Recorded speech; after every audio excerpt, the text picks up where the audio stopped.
Hey guys, how's it going? I'm Daryl, welcome back to the channel. In this episode, we are laying down the core foundations of our algo trading program, step by step. We'll first focus on the orange highlight sections of our flow, which includes the importing the essentials library, initializing the MT5, managing the trading symbols, loading the open, high, low, close price data. These core functions are the building blocks that set us up to develop and test a full trading strategies in the upcoming episodes. So let's jump in.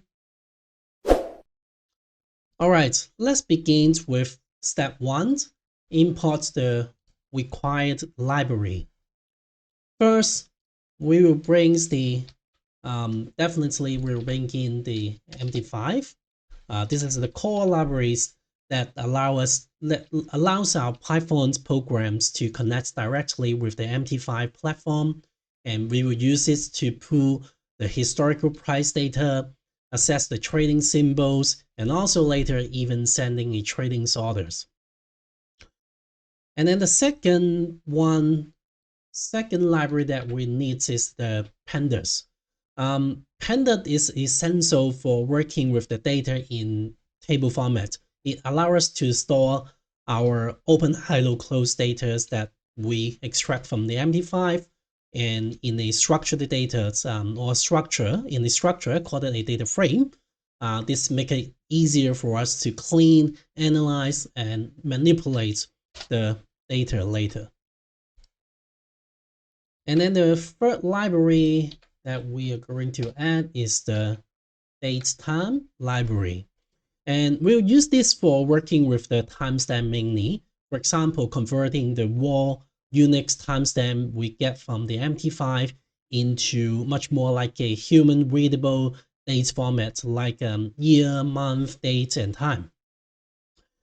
And then we're going to import the NumPy, which is mainly used for handling the numerical calculations and say, for example, the rolling average and so and so. And then we will be using it heavily for the technical indicator and some mathematical logics like calculating moving average or the volatility. And then we will bring in another library that is the pandas underscores TA, which stands for Panda Technical Analysis. It's a very, very handy, really helpful add-ons to pandas that help us to, that comes with some preloaded technical indicator like the FH trading range, the ATR, the RSI, the MACD, and many others. It saves us a lot of time to build it. So because we do not have to manually write out the formula or to rebuild those formula. And then we need to import the RS extremer. This is from the SciPy signal. This function is mainly used for when we want to find out the local peaks or local trough in our price data. Basically, it's just like to use it to capture the swing highs or swing lows. It helps us to identify the structure and the turning points on the chart. After importing the upwards extremer, we also would like to include the OS, the built-in operating system modules. We will use this mainly to work with the file path, manage the directories, or even use it to with the credentials securely from a test file is needed. And finally, we have an options that I would like to suppress. We add a small line here that is the panda options mode chained assignment equals to none. This is just to suppress a common pandas warnings called the chain assignment warning. It doesn't affect the outputs, but I just want to keep the things clear during the development. And that's it, basically all the libraries that we need for step 1.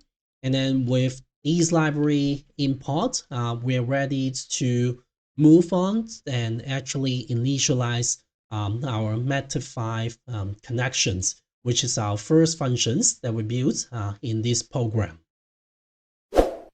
Okay, now let's move on to step 2, initializing the MetaTrader 5 and logging in. And first thing first, I don't feel like you need to use these functions a lot, and I'm using a functions with opens to read my login details from my files called the MT5 login.txt, and this is just my ways of keeping things a little bit cleaner and or more secure, especially because I'm sharing or publishing the code later, and I'm continuous using the same MT5 login. So I just put everything under this MT5 login. And the first thing, so if you prefer, you don't actually need to do it this way. So the first things that you just would need to do is to create a functions that's the initialize MT5, and then just simply initial the MT5, use the MT5.initialize. Then what you need to do is to provide your login, your password, and also the servers that you are going to use. So just like what I mentioned, please feel free to remove this part and then directly here type in your login and type in your passcode. And finally, once you provide all the login, password, and server, what we are going to do is to initialize and is to use another functions that is called the login functions, that we're going to use the login, the password, and also the server that we hard coded here. And then these lock us into the terminal so we can start working with the market data and trading functions. So once these ones successfully, you will be connected to your account. And then in the next step, we're going to capture some basic information about the trading symbols and make sure everything is working properly. All right, so step 3 is basically optional, but which is quite useful if you are planning to run multiple trading bots at the same time. Let me explain what this part does. First of all, we're going to create a function that is the def get symbols. And what we are going to do is to use the file names which that we're going to extract a number, the last 3 number from the current file name. So we're going to use the os.pathway.base name, that is the file name, and then the last 3 numbers, because we are going to have some something like the, say for example, bot01.py. So what we're going to extract is basically the 0 run here. So we are going to ignore this .py and then extract the number here. This approach, just like what I mentioned, is very helpful if we are going to running multiple versions of the same bot. So each each one named slightly differently. Say for example, we have something like this. The bot 01 is for gold, and then bot 02 is for Europe, and then bot 03 is for US dollars to against the yen. And then this way you don't have to manually change the symbol inside your bot. The bot knows which symbols to trade just by looking at its own file name. So now if you are only running one or two bots, I feel like the this whole step is not necessary. It's not necessary. So what we are going to do here is to provide a dictionary, just like what I mentioned. We extract the last two digits and then convert it to an integer, and then find out which pairs that we are going to trade. Say for example, if we are going to trade the gold, and then we are hard coded here, that is the XAU USD .A, and then that represents the that which is represented by the file 01. And just one friendly reminder is that here you can see that we are trading the XAU USD .A. But sometimes if you are using the MT5 or MT4, sometimes there is no there are some pairs that without this .A. So just make sure that it match with your MT5 watch list. And finally, what we've done here is to extract the symbols, and then these functions will help us to return the symbols that we get from the file name. Just a friendly reminders for these functions, it doesn't work in a Jupyter notebook, so it would be much more easier if you copy and paste this into another program. Say for example, I'm using Python.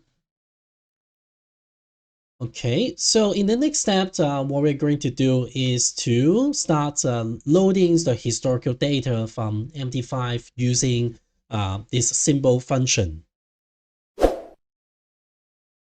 Okay, now we are in step 4a, where we are going to extract or capture the recent open, high, low, close candles using the MT5. This data is essential for the entire strategy, for any strategies, and you definitely will need this to build indicators like the ATR, or to define the entry or exit logics. So let's break it down. First thing first, just in case if you are interested in the functions that we're going to use, that is the copy weight from POS. You can go to the developer's documents that provides by the MQL5, and then you will understand what parameters that we need to specify in these functions, and then what are the expected return values from these functions. Let's break it down. The first things that we would like to do is to create a functions that is the open, high, low, close. There will be two parameters that we are going to provide this into these functions. That is the symbol, and then the other one is the numbers of bars. Which allow us to capture different symbols for this open, high, low, close, and also to define a different number of bars that we would like to retrieve. And then at the very beginnings, that we need to define the starting bar. And this is the numbering of the bars going from the present to past. So what I mean is that so right now is the just give me a second. This is the number of bar, and this is the number of bars that we're going to retrieve. And then the starting positions, that is the initial index of the bar, the data that we are requesting from. And then numbering of the bars go from present to past. So what it means is that just like, say for example, by default, 0 is the current candle, and then 1 is the previous one, and then 2 is the 2 bars ago, and so on. So here we define the start bar equals to 0. So what we mean is that we're going to extract the most recent bar and then goes backward. And then the next parameters that we need to define, that we need to provide, is to define the time frame. So what we're going to use is to use the MT5 time frame 1 minute. So these are all the parameters that we need to define for this copy rate function.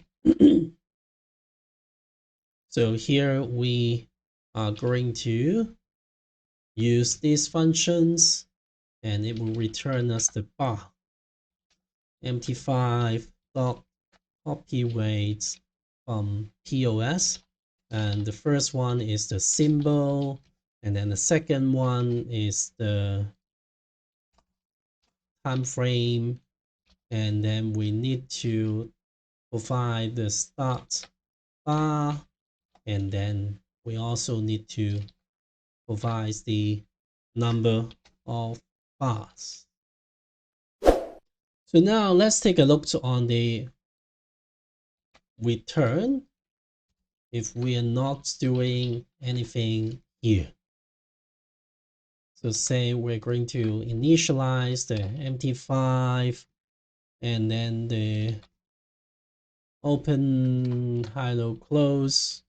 This is the functions, and then we're going to return the data, open, high, low, close, and then we are using the Bitcoin symbol, and then we're going to extract 250 data point, and then let's take a look on the response.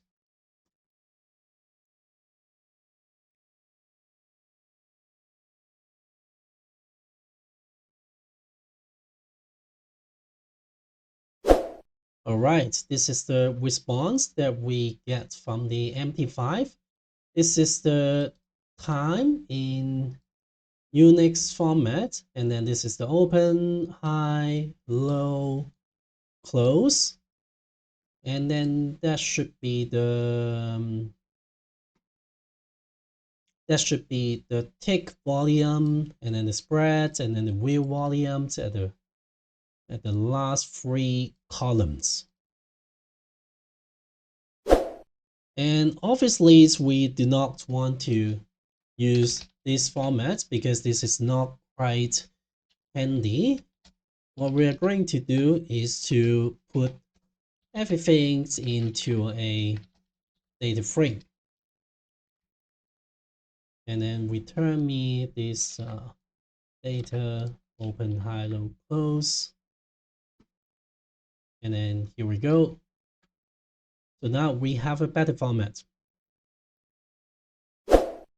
And MT5 gives us a Unix timestamp format. So the first things that I want to change here is the time. I would like to use just like what I mentioned at the very beginning, I would like to use the 2 datetime functions to convert these columns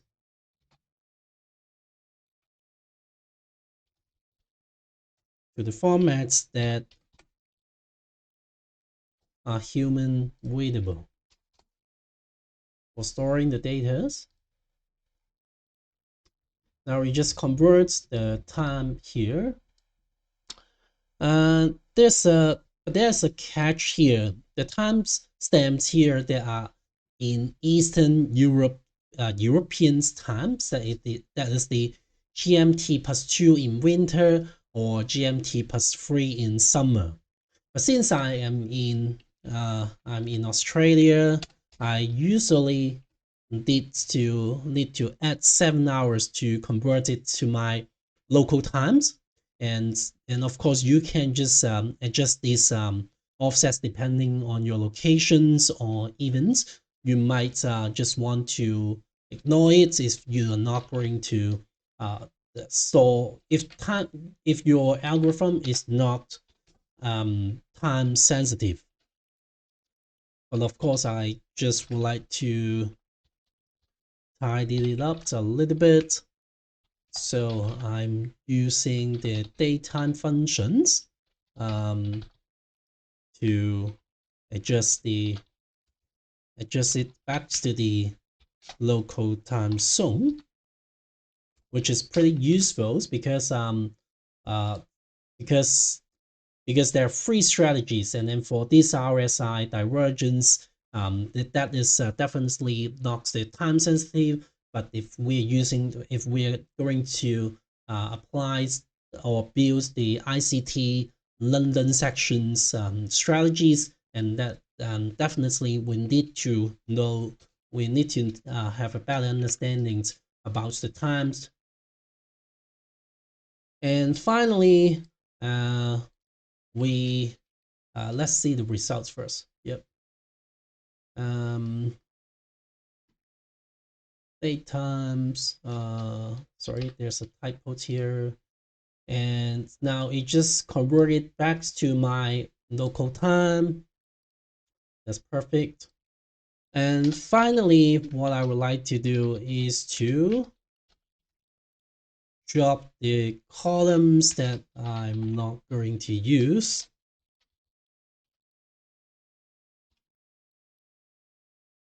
That is the spread. I'm not going to use the wheel volumes. I'm not going to use as well. Just to keep the structure or the tables more tidy. And sorry, there's a typo again. Yep, here we go. Just drop the two columns. And then for the tick volume, sometimes if we would like to apply to the tick chart or ticket charts, or if we would like to understand the momentums about that candles, that we might want to use this volume. So once again, let me repeat what we've done here. First of all, we are going to create a function that is the def opened high-low close, and then we set up two parameters as an input, that is a symbol, and then the other one is the number of bars. And then the first one is that we're going to capture the recent or the most recent bars. So we define the initial bars as the 0, and then we're going to use the MT5.copy weight from POS functions. That there are 4 parameters that we need to define. The first one is the symbol, and then we need to define the time frame. And then because we're using the 1 minute time frame, so we are going to use MT5 time frames 1 minute here. And then we are going to provide the initial bars and then the number of bars here. And in our example, of course, we're using the Bitcoin, and also we are defining the 250 bars here. So then, because this is because the data that we extract are in a tupled, and we would like to convert it into a data frame, so we're going to use PD doc data frames to convert everything into a pandas format. And then just like what I mentioned, the time is in Unix. That I would like to convert it back to the to a more humans readable time format. And then we need to add the functions here, add another line here to convert the the times from MT5 to my local time. And then finally, I would like to make the tables more clean. I just dropped those unnecessarily columns. Now we come to another important sections, that is the comparing the stop loss technique. And more specifically, why we are going to use the ATR, the FH trading range based for the stop loss, which is much more reliable than using the candles based levels like the previous low or high. You will often see the traders using something like place your stop loss just below the last candle's lows, which sounds quite reasonable. But in a fast volatile market, especially on on the time frames like 1 minute or the 5 minutes, that kind of methods can really work against you. Therefore, you can see here I try to compare these two arrangements for the stop loss. The left hand side we have the ATR, that is the FH true range, which is a volatility indicator. And then on the right hand side we have the previous low close or previous high close to define the stop loss. Rather than looking at just one candle here on the right on the right hand side chart, and then the ATR measure the FH range of the price movements over a number of candles. So here we use 14 candles to define the ATR. And this tells us how much the markets typically move, which is a key for defining how far your stop loss should be. So here you can see if we are using just one candle, you can see the stop loss would be much narrower in certain case, or on the other hand, that could be a much wider in certain case. So let's take a look to understand why ATR-based stops are better than the candle-based stop here. So first of all, if we are simply using the previous candle's low or high, you're picking a single candle and setting your stop loss just based on that. That might work sometimes, but it's really just one data point. It's not grounded in the overall behavior of the market. So on the other hand, the ATR gives us a more objective average. It uses the data from multiple candles, so it basically reflects what the market is actually doing over time, not just what happens in the previous one single bar. That means the ATR is less subjective.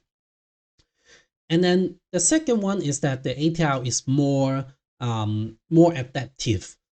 Candle-based stops are fixed distance. They don't just adjust when the volatility of the market changes. Say, for example, when the volatility is going up, the fixed stop loss gets hit too easily. And then when the volatility drops, your stop loss might be too wide.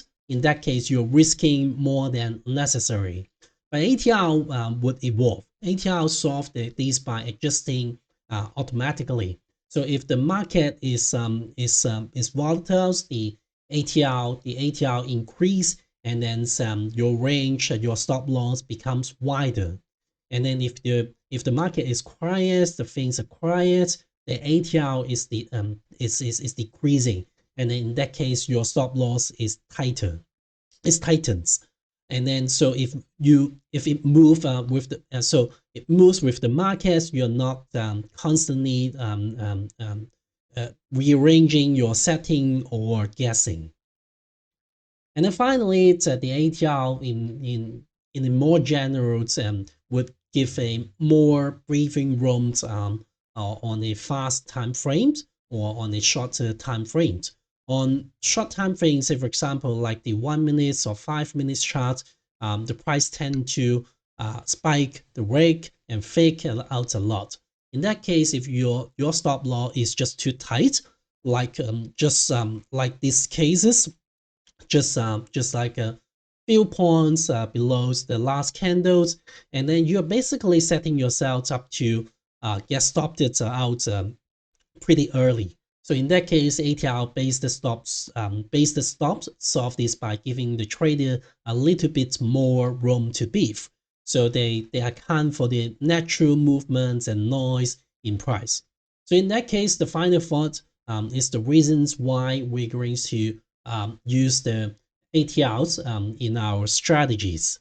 But so it's not just to be honest, it's not something rocket science, but it's just basically a smarter risk management, especially if you're working with the scalping, the short-term trades, or just want some more consistency in your stop placement.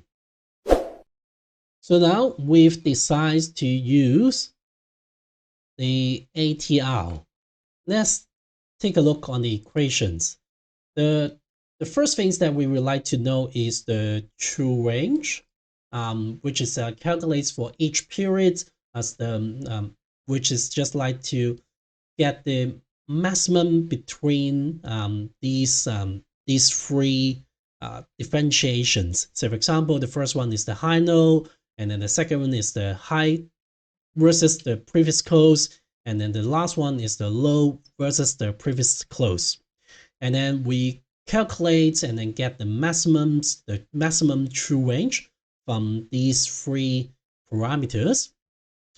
And then we calculate the entire range. So the entire period, sorry. So for example, we're going to use 14 periods, and then we're going to use the smoothing techniques here to calculate the average true range. So if we're using the previous functions that we just built, open, high, low, close, and then we can use this to create the ATR inside these functions. This is not too difficult, so we just follow these equations. So we have the high low, we have the high close, sorry. We have the high close, and then we have the low close. The first one is that we are going to get the high here, and then minus the low. So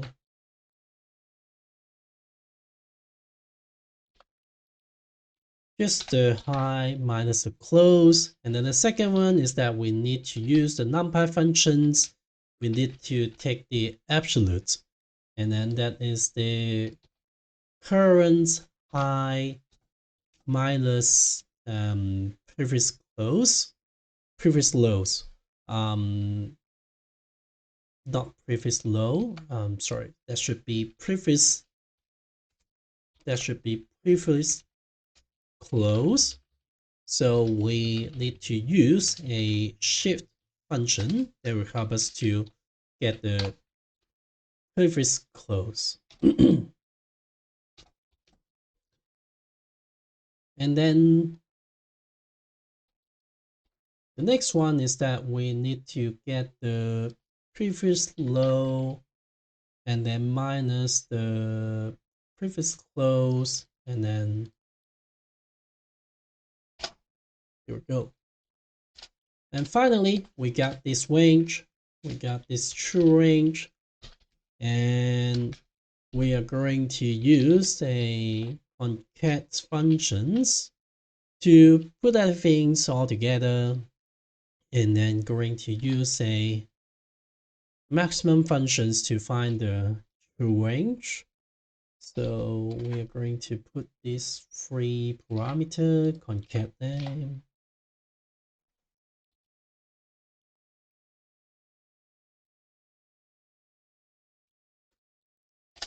And finally, we are going to calculate the true range.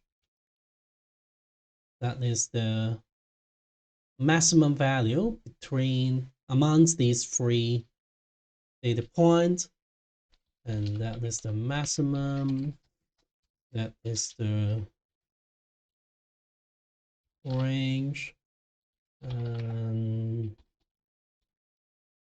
by row. So x is equals to 1.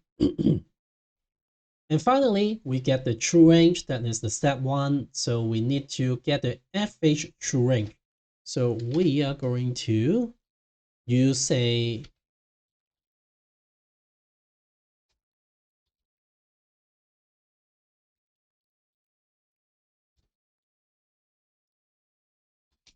rolling functions to calculate that. That is the true range. And then the rolling functions. The period that we are using is 14. That means we're going to capture the 14 candlesticks here, and then to calculate the range, which is just like a smooth moving average. And that would be what we need. And oh, here I forget to concat them column by column. So here we go. Yep. So we get the ATR. And finally, actually we do not need to do this, but I would like to show you the reasons why we would like to use the ATR instead of previous lows and previous low close or previous high close. So here you can simply just ignore this because this is just to prove why I pick the ATR. So here we have the previous low close, and then previous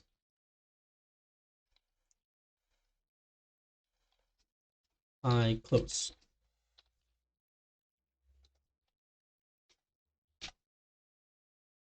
What I'm going to do is to again get the ABS, and then we are going to use the high minus the close,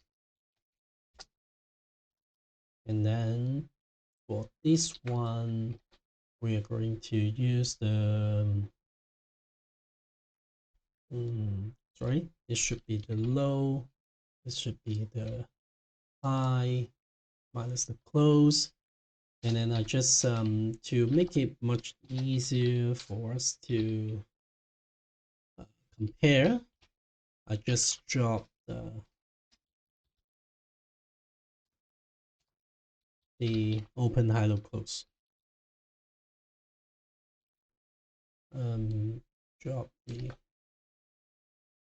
I'm going to drop the open high low close, and then just show the say last 30 row.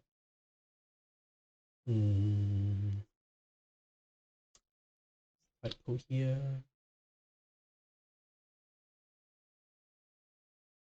And now this would give you a better view on why ATR is much more usable. Say for example, in some cases you will see if we use the previous low close or previous high close, and then the values are just just like 0. So in that case, it would be the stop loss would be too close, and then at the end, your risk and rewards ratio would be set to would be too close to the market, and in that case, it would be very easy to cancel out or to swap to wipe out your entire trade.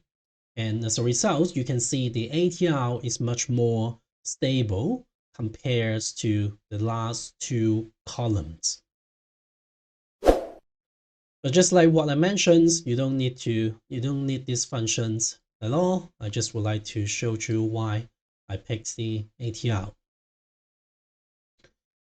And then in the next lessons, what we are going to do is to cover the strategies.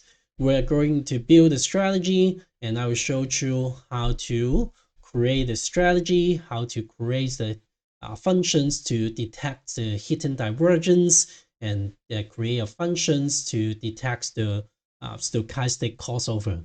So see you in the next video.